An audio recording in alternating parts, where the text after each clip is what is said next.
Okay, I counted L1. It has 22 turns. It's right here where we're going to solder, and then we'll go on and look at L2 next. Having these pre-wound, pre-tinned inductors is kind of a luxury. Although I should have pre-tinned my soldering iron a little bit.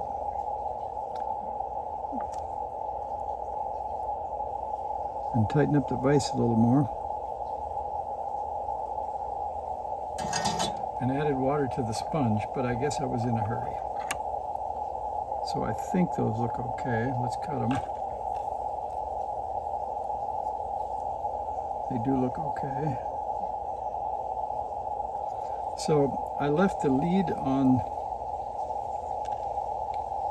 this inductor just a hair long, so it would lean over slightly, because the KBT1 is going to come down on top, and I don't want to make sure that it isn't rigidly standing straight up. So hopefully that'll help that situation a little bit. And we'll move on. So we have done that.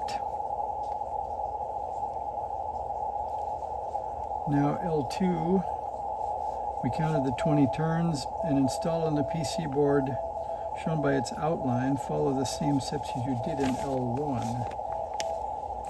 All right, let's get L2 back out of its bag.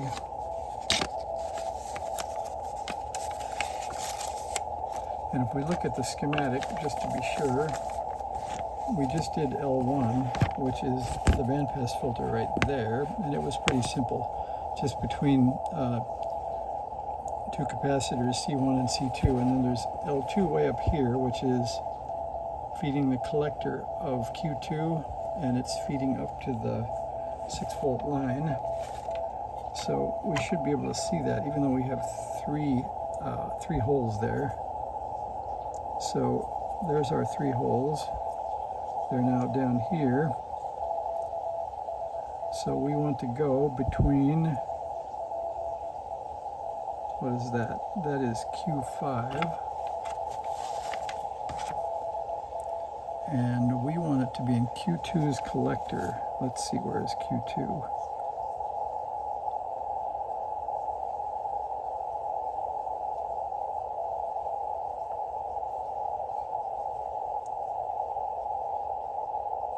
Q4, Q3, oh, there's Q2. So there's Q2's collector.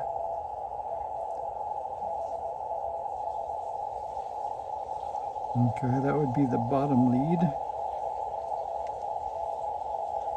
as we look at it here. And then the plus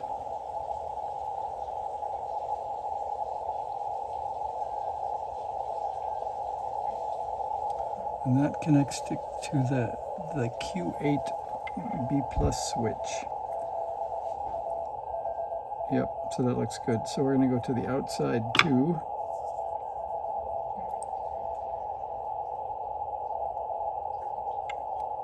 And I could just bend down and look in the other KBT1.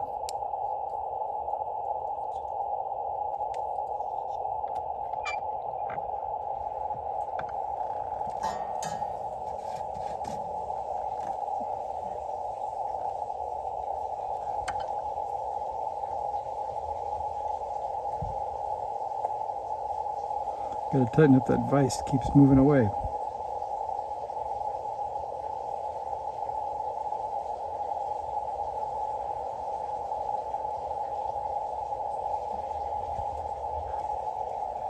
Maybe a hair too much solder. You can vote on that at the at the end. But it is coming through nicely, so I think we'll give it full credit.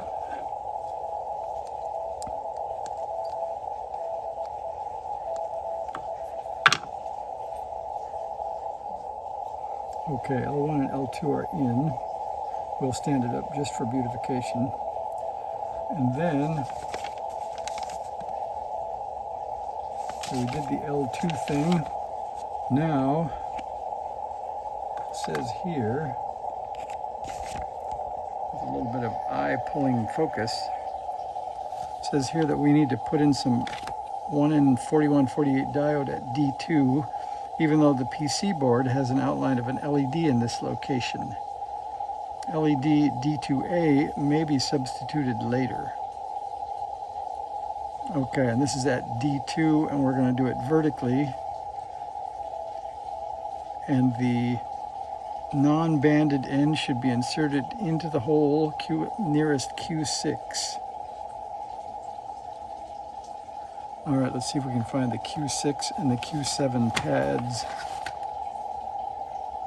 All right, there's the Q6 and the Q7 pads. And D2 is definitely looking like a vertical one. And so again, the cathode lead should be inserted in the hole nearest Q7. All right, cathode to the right. And which way did they say to bend it? So the non-banded end should be inserted in the hole, and the banded end should be folded down. Okay. That should be folded down. And the anode lead should be inserted into the hole near Q6. Like that.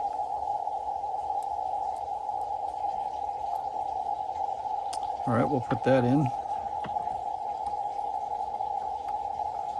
And I will tighten that up a little bit better.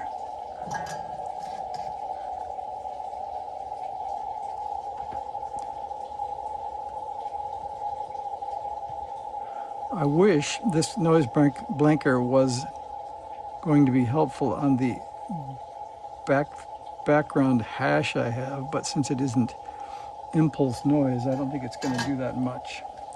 It's pretty good though. If you get a car running near you or something like that, it does do a good job.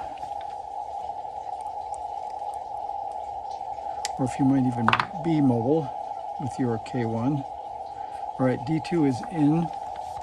We're going to mark that off. I think we were remiss too. We didn't mark off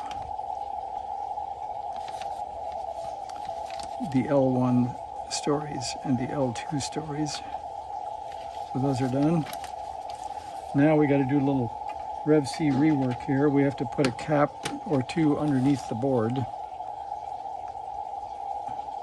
Solder C12 and C13 at the bottom of the board as shown below.